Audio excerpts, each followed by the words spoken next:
Welcome back to CW Iowa Live. Lou and Jackie here. Good morning. And of course, we've been talking about how busy the weekend is going to be. The busiest travel couple of days of the entire year are forthcoming. And with that in mind, we brought a special friend in the studio with us, Jackie, because he's going to be keeping an eye on you folks when you're driving around. Trying right, Nate Ludwig? Trying to. You know, this weekend is probably going to be one of the busiest travel days of the year, they said, just because of the weather and the Iowa-Nebraska football game on Friday. So oh, that's right. we're crossing our fingers. We don't have a lot it's here of access. this year. Yep. So a lot of people want to go out and celebrate. All right, Nate Ludwig, what are some of the things we need to keep in mind? So this is the big time to put your winter survival kit in your car, because once you're stuck in the blizzard and you don't have it, it's too late. So the weather's going to be nice. Take 10 minutes this weekend to put your winter survival kit in your car. Okay, so that kit consists of? Just the basic necessities is a thick blanket. You run out of gas, you're stuck in the snow, this will keep you a little warm till we get there.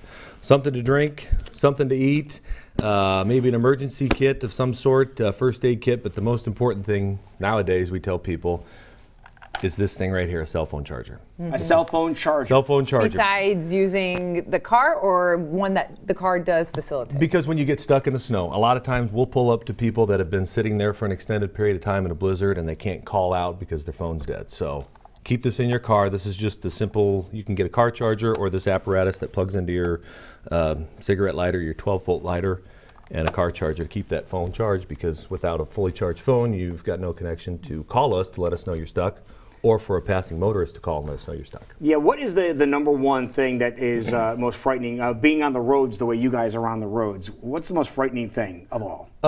Winter driving. I think that first snowfall that's going to hit here probably pretty soon, because everybody in Iowa, we're used to driving in the winter, but we forget what to do when that first snowfall hits, and everybody wants to travel right behind the car in front of them. So when that first snowfall hits, we're asking people to take their time, slow down, and just keep a firm grip on the wheel. And is that how those big pileups occur? That still amazes me when you get reports in, with the first snowfall or even the second or third, and it's like 30-car pileup on I-35. It's just like, how in the world? Yeah, we're coming up on that in February, the one-year anniversary of the 92 and a 70-car pileup, and those all happened because people were traveling too fast for conditions. Okay.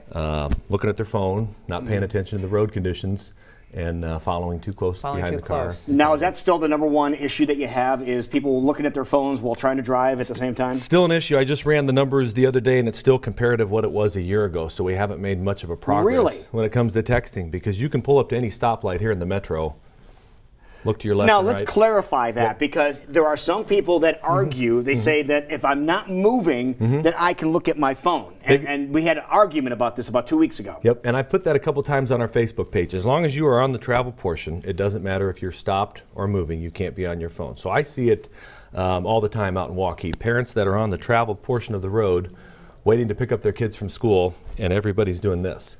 Stoplights. You have to be off the travel portion of the road at a complete stop before you can engage in any texting. So if you're in a parking spot, you're fine. Yep. Okay. Yep. Stoplight, not fine. Okay. Okay. Yep. Something to keep in mind. So if we put down the cell phone, pay attention, go the appropriate speed, and don't follow so close behind the car in front of us, chances are we're going to get to our destination. You should be good. And the other thing that people don't realize is that minimizing your lane changes out here between the east and west Mixmaster. A lot of times, because we'll see, slush in between the traveled portion of the lane, people want to maneuver and try and get around that car, which is going to make you save about 5 seconds in your travel. Right. Don't do that. Just stay in your lane, because you're going to increase your chances of losing control of your car changing lanes. Yeah, but this is one of the only cities, if I'm not mistaken, where you have to change lanes at least once from the east side to the west side. Is that true? As far as and when you're on the main thoroughfare, if you're on the main roadways. But I'm talking about going through town. To maneuver, correct, yes. Okay, so again, keep that in mind, too. Keep that in mind. The less you have to change, the better off you're going to be. The better you are, All right, now yesterday we were talking about this when you first got here, is every Monday there's a Department of Transportation sign, electronic sign that goes up. And yesterday's message really was, powerful, because, you hear people that go out and you tell them time and time again, don't drink and drive. People continue to do this. And yesterday we had the sign up that talked about, Let's Talk Turkey, 36% of fatalities involve alcohol. That's a huge number. It is a huge number. And tomorrow night is that night that's typically, historically, we've seen as that impromptu party of the night.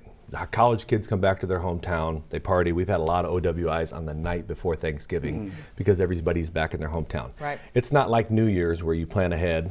You get your plans for going out and partying. This is something impromptu, and it just happens. That is a huge number. 36% of fatalities are alcohol related. We're trying to drive that number down just by visual presence of us being on the interstate. And the other thing similar to that number is the number of people that don't wear their seatbelts that are involved in fatalities, which is about 33% of all fatalities involve people not wearing their seatbelt.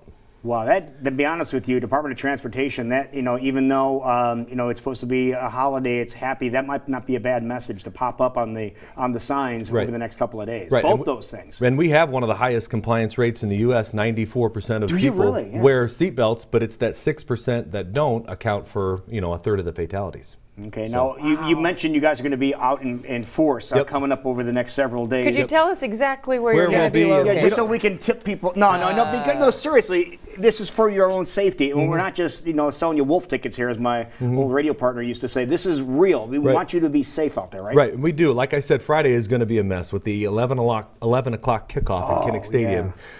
All the Husker fans coming over from, Lincoln and Omaha. Didn't even plus think the of Hawkeye that. fans. That's what I totally forgot about. Interstate 80 plus. See, it's not us in Iowa we have to worry about. We have to worry about those the Husker Huskers. People in fans Nebraska, coming which across. is always now, the case. Here's a question. Iowa State Patrol, you guys watch it for license plates when they come across? They're moving too fast. We can't tell what plates they are. Darn. Okay. 80, 90 miles an hour. We can't see Because their if you plates. could pull a couple of them over, we'd greatly appreciate Plus, it. Like a bus? There might be a bus that might be coming that has a big N on the side for knowledge that. Hey, I'm a Husker fan, so watch that. Let's say that. You and Taylor, right? Right. Okay.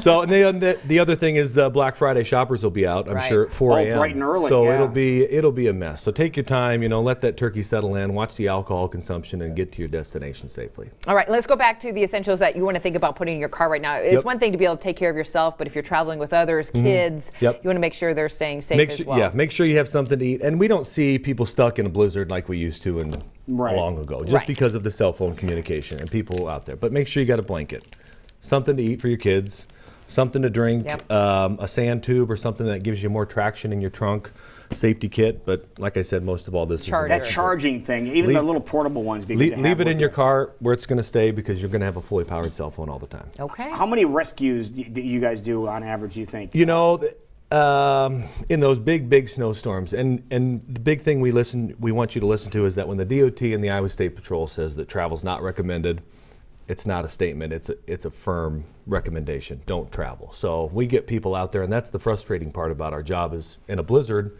when we've said travel not recommended, and somebody says, "Well, I didn't believe you. I didn't think it was that bad out there." So take our word to heart.